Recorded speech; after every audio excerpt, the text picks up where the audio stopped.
This is my class at Rancho High in Las Vegas, and my flying club had decided to give me a going away present, which was sort of a jumpsuit.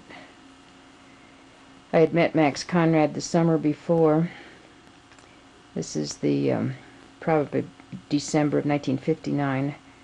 I had met him the summer before, and he'd dropped me off in Las Vegas, and I was able to get a job teaching at Rancho. And later he said yes, I could go along with a plane delivery to Finland. And I had indicated I'd like to go on a plane delivery anywhere. And so during Christmas break, I could go. I had to get my passport renewed, and that's when I met Alan Dean. He was the photographer who took my picture. So he's probably filming this. He talked me into buying the 16mm camera to film the trip, which he thought, I think he would sell some to Piper Aircraft in Lock Haven. There's some preliminary shots here. This is my Piper Cub in Las Vegas. And that was my roommate. She taught at another school and was a cocktail waitress at night. I'm sorry to say I can't remember her name right now. But we lived at 721 Gas Street. We each rented a room from a widow. There's my Piper Cub.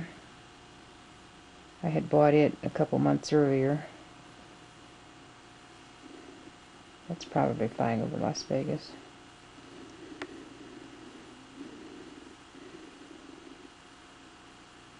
I used to go in and out of McKaren Field, which is now Las Vegas International. This has got to be Lock Haven, Pennsylvania. And I don't remember how I got there. I probably flew commercially, although that seems to be a private plane. Anyway, I was very intrigued with the water and the hills. It was very pretty.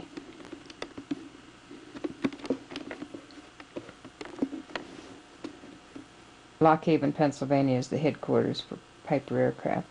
This was Max Conrad's 55th or something flight overseas. It was cheaper for Piper to have him fly them across than it was to take them apart and ship them by boat. So Max rigged up this way of filling the cabin with gas tanks. Now, this was his own private plane, 110LF. LF stood for Let's Fly. And he had flown this one from Africa to Los Angeles. And when I first met him, it was in Omaha, and somebody said, "Where have you been, or where are you coming from?" And he said, "Rome." So he flew all around in these single-engine planes by filling the cab with gas tanks. So there it looks like he's fitting the gas tanks to put into the plane. Probably no one's ever filmed this before or since.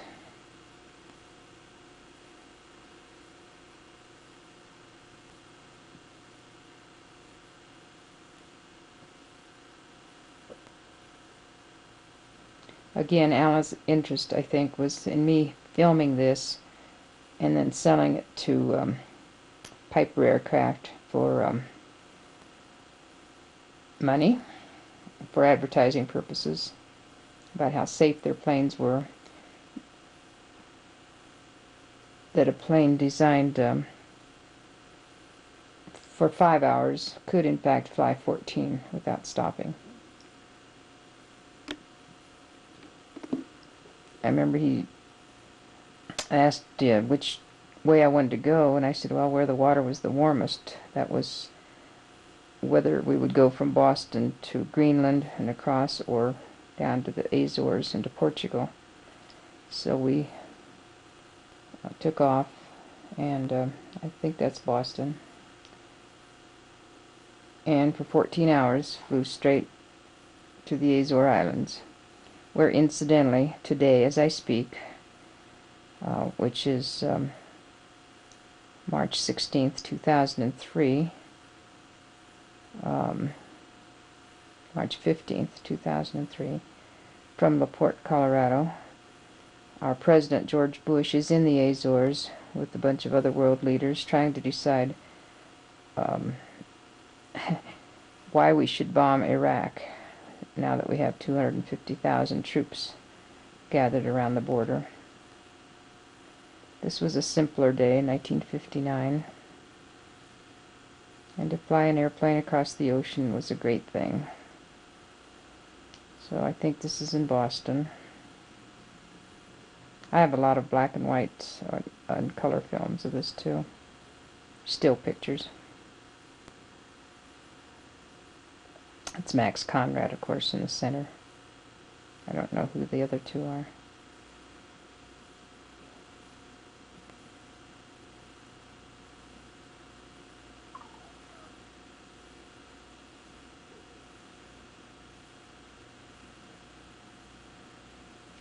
Oh yes, check the weather.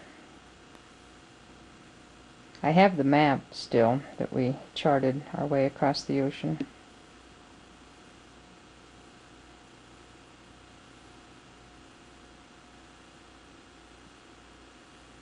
Was I apprehensive? Not at all. Never gave it a second thought.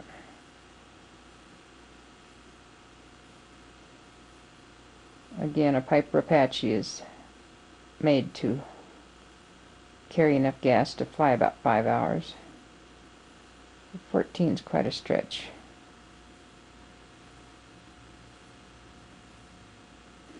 I do remember a sinking feeling as we took off from Boston. I did think we might fall into the ocean. But that's the only time I felt a little apprehensive. And most of what I saw on this entire trip, first to the Azores and then from the Azores to Portugal and then Portugal to Finland, is clouds. Remember, this is December 1959. Christmas break. I didn't miss any school. Alan had bought a $300 lens for close-ups, which I apparently put onto the camera and took these close-up shots.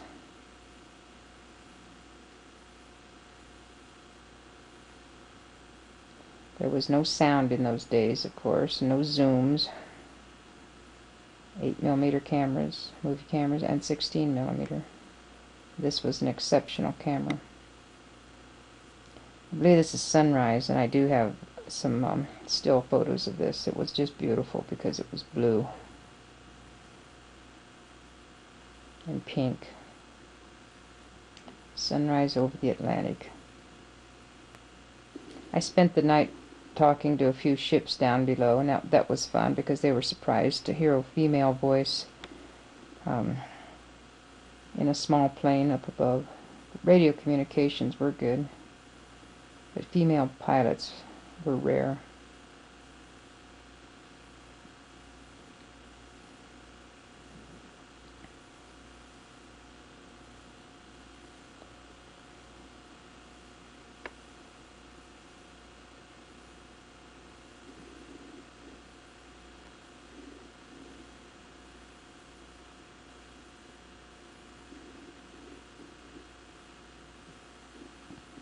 I would guess this plane is still flying. So 1959, 60, 41, 44 years ago. Very likely. And this would be the Azor, Santa Maria in the Azores, where we did come down and fill up with gas.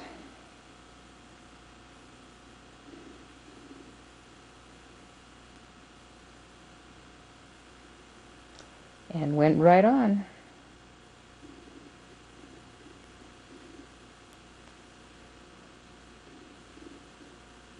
I think this is the same field that about 600 people were killed in a head-on collision with two big planes. There I am, right with all those fellas. Two planes hit each other in the fog a while back, and a great number of people died. I'd like to go back there.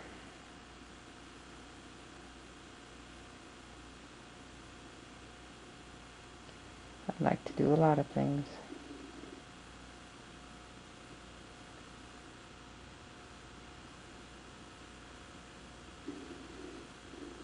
This is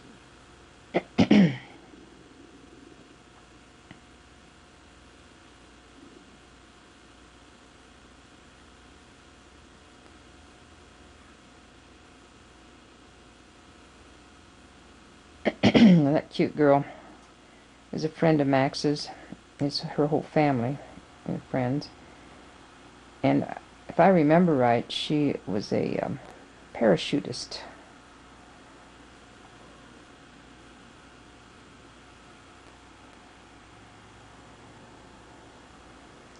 Portuguese.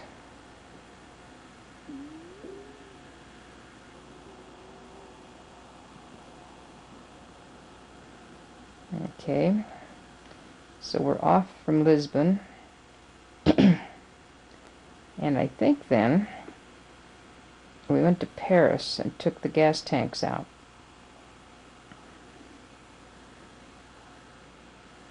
Looks like a coliseum down there. Bull ring, maybe. There was some ice forming, which apparently concerned me.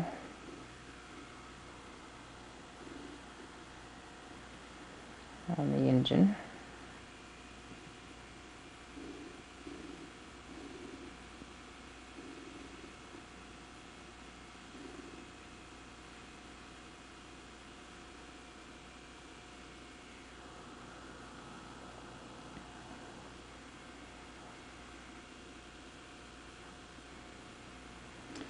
Again, if any of you want to take the original 16mm and do your own tape and do it better than this, you're welcome, because the original is excellent.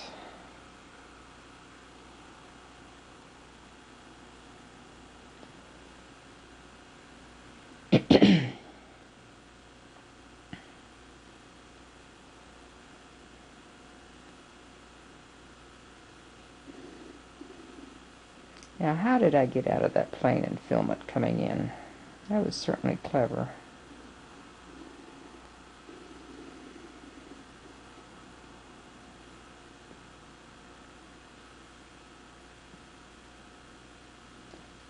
That's got to be a Frenchman. Oh yes, there we are, the Arc de Triomphe.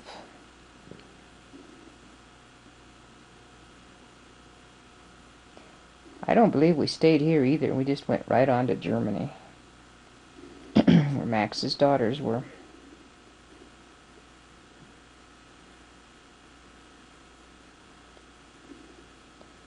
Max Conrad is the epitome of stamina. He could stay awake for days and nights and fly, eat nothing. There they were talking about one of his flights there in French at the Piper Company.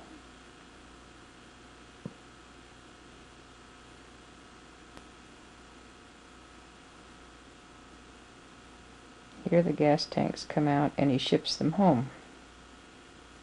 If I remembered right, he got about $2,500 per flight, which in '59 was a considerable amount of money, and it was cheaper for Piper to pay him that much than to take the plane apart and just reassemble it somewhere in Europe.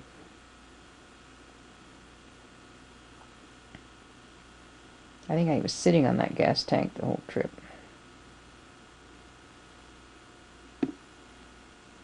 Looks to me like he made me do some work.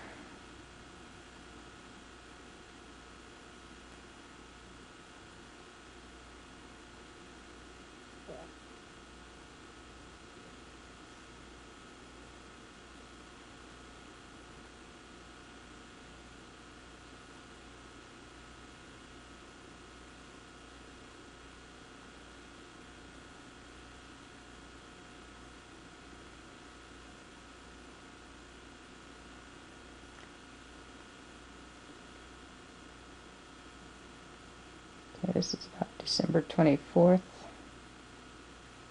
1959. Off again.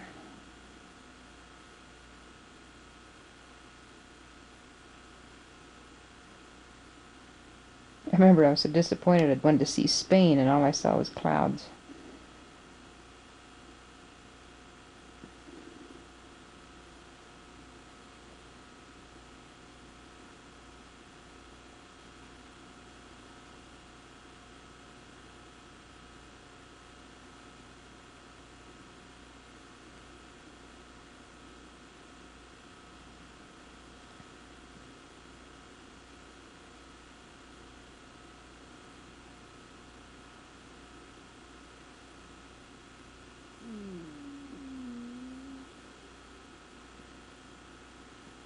Nice little twin engine plane.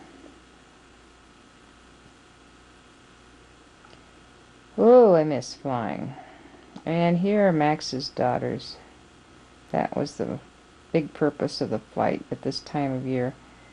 Jana on the right, who later became Alan's godmother. And, my memory, Katie, maybe? Katie Conrad. She was working as a model, I think, in Germany at the time. This is Christmas Eve. I remember it. Saarbrücken, Germany. Saarbruken. That was Christmas Eve. And I remember we stayed the night there, and I think took off the next morning. I don't believe there was any going to church on Christmas this year. And on up to Finland. I'm trying to remember being in Copenhagen and Stockholm, but I don't know if... I think we maybe stopped at Copenhagen on the way up, and then I flew back to Stockholm on the way back to New York.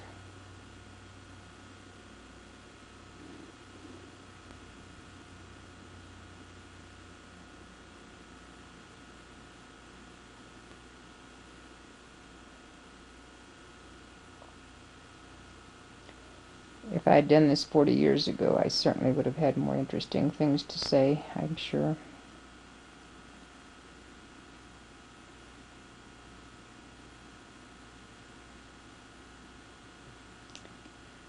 And I know the tall man is the buyer of the plane, and I know he was a Swede, but we were in Vasa, Finland. That's V-A-A-S-A, Vasa.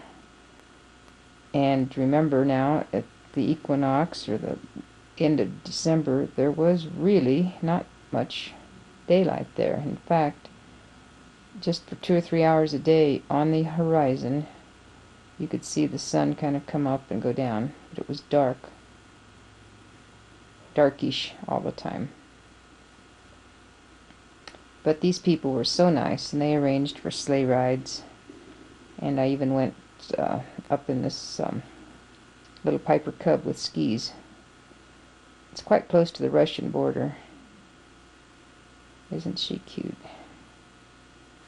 I believe later she married her cousin, possibly a lawyer in Minnesota. There's the J3. I was more interested in flying. Well, it seems to have wheels, not skis.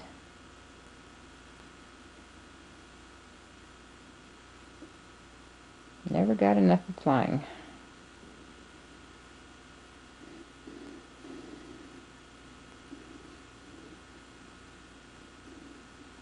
That may be the new owner taking it for a spin with Max teaching him the ropes.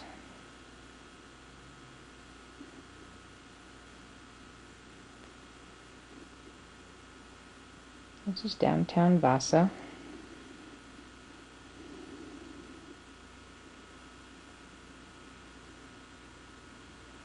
I had not seen that before.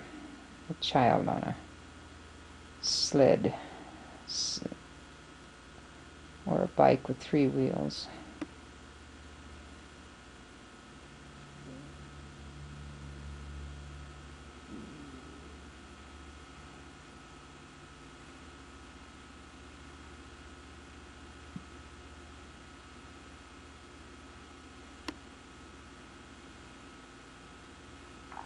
I was 24 in my 4th year of teaching.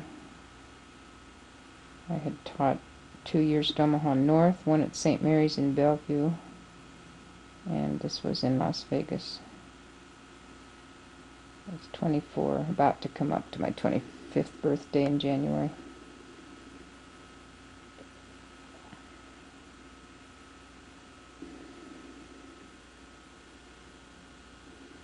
My feet, my boots.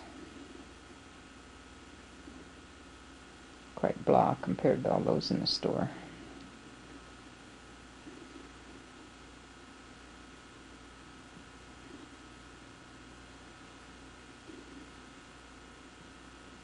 Remember, it cost me about $300 to get home. I had to buy an airline ticket from,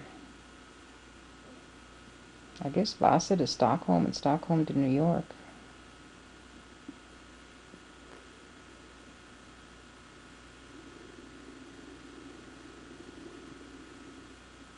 Looks like I took thin air down.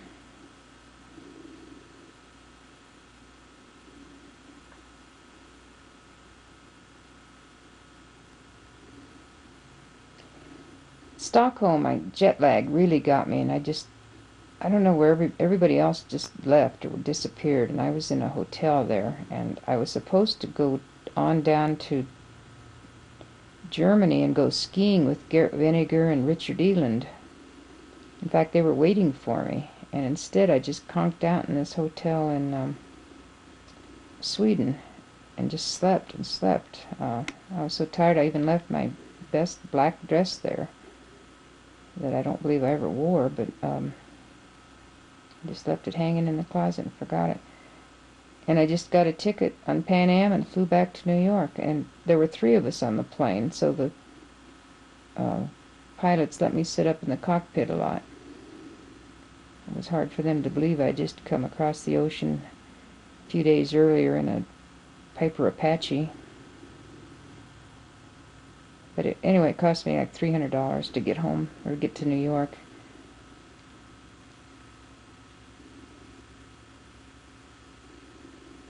And I remember I was there on New Year's Eve and saw all this revelry in Times Square. There's a child on the plane and a mother, and that was about it. Imagine flying 3 people on a big plane from Stockholm to New York.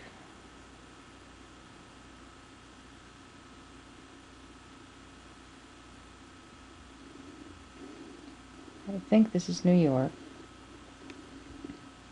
And I don't remember the details, but I think Max was down in Pennsylvania then and had a plane delivery out to California.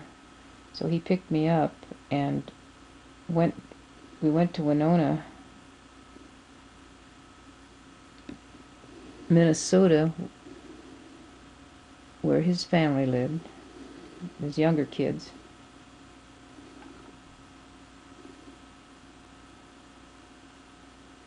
Piper, Piper.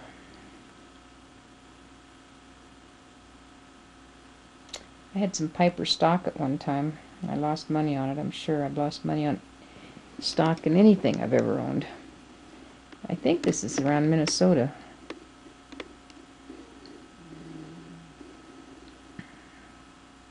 Winona. There's Max going up to his house and all the kids running out.